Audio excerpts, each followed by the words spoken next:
right shoulder, I can show you all the anatomy. This is the biceps tendon, which is getting pretty shredded. You can see that it's like tearing there, and so I'm afraid the biceps have to be fixed as well, and that's fine. That's a much more minor problem, and readily fixed while we're here. And you can see that it's going to fibers there, but much of that can continue to be a painful area, so we'll just take care of that. And here's the labrum at the top of the socket.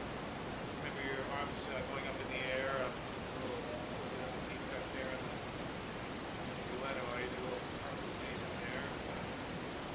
Just leave it alone. Here's the humeral head above. The labrum is down around the socket there. Most of the curvature actually looks quite good. A couple little things back in here, little degenerative areas, but not much arthritis at all. We'll look at the back of the rotator cuff now. There's a various minor interspinatus or around the back here, and go to the top of the shoulder to see where the second problem is. The first being the biceps versions here. Here's the rotator cuff here there. And you can see up here, actually you can see a hole going up into the subacromial space up through there.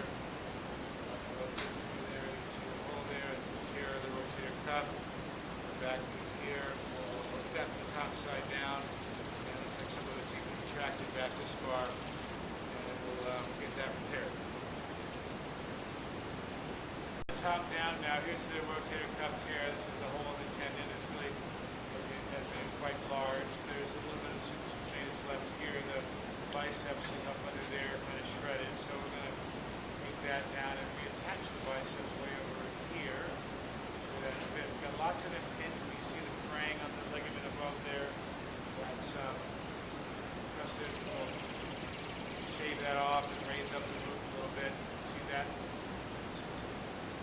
As you bring this arm up, you can see how that's how this tear has been made worse. Leaning up against that acromion bone when the arm comes up and moves like that. So we'll decompress that, repair the rotator cuff, and do biceps tenodesis.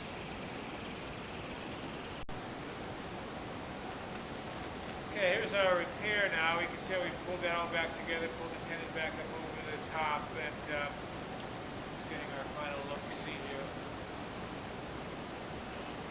Nice clear picture. There's a little absorbable stitch, a bunch of other stitches pulling that back down where that big hole was. Very happy with that. Came back over nicely. We've got anchor stitches off to the side here,